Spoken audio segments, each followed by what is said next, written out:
Yeremia Tinson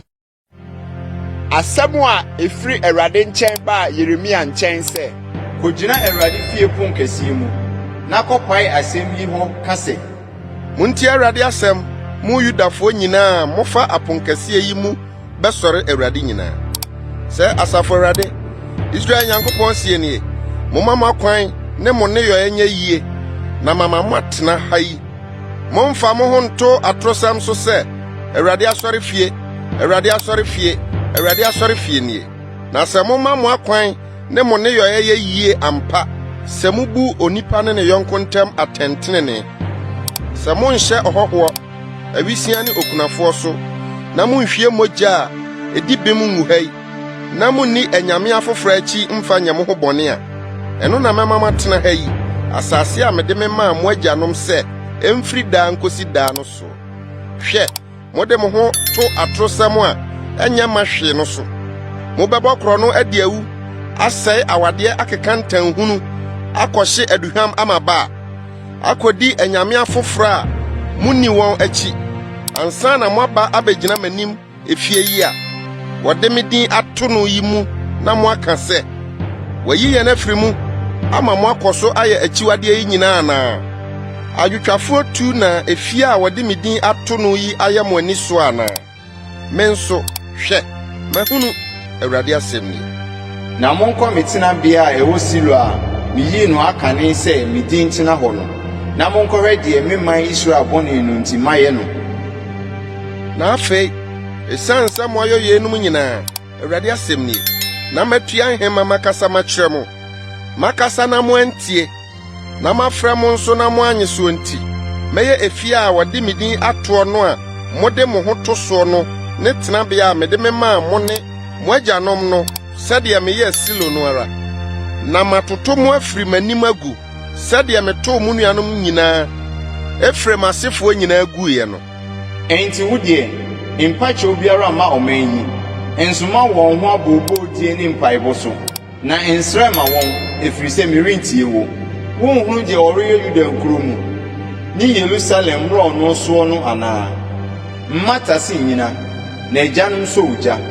na ma fiti morisa oroyo tatere ama osoro hima no na wagu enyame foforo ahwiesa de yimi egufuo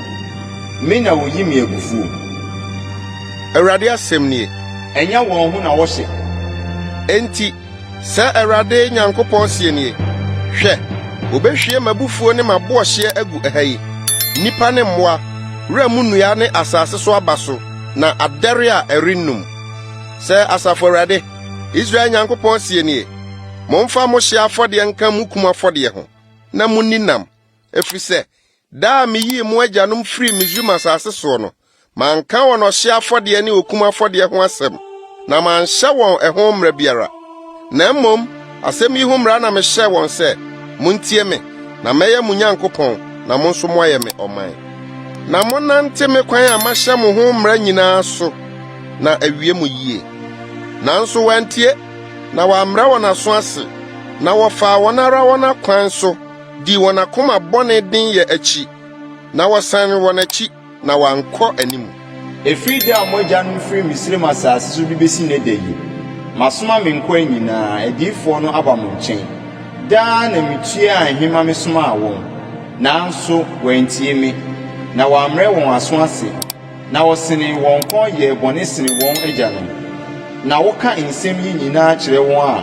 orentie wo na wofrɛ won a orenye wo so na ka kyerɛ won sɛ ye ne ɔman a wontie Awurade won Nyankopɔn na wanye atenetene no nokra sa na atu afiri won anum yiwtiri nwigu na twa mpampapata so agyaadwo na Awurade apo nema ne bo afu won no asum won agu na Yuda ma ayɛ mani so bone sɛ Awurade sie nie wode won achiwade asisi efie a wode medin ato no mu de agu ho fi na wasisi Tofet sronsromia a ɛwɔ Henomba bonhwamu no de hye won mabani ne won mama ogyamu nso menhyɛ won saa na ɛma makoma mu da enti sɛ Awurade sie nie hwɛ nareba a wɔremfrɛ no Tofet ana Henomba bonhwa bio na mmom okum bonhwa na obesie nipa Tofet ho amusie bia wonya nti na ɔman yi afunu bɛyɛ aduane ama ewiem nnoma ne asase so mmoa. Na wɔrenya obi mpam wɔn. Na megu Yuda nkuro mu ne Yerusalem mmorɔno so ahosɛpɛ ne anigye ne, ayefrokunu ne ayefro ne, efiri sɛ asase no bɛdane amanfo.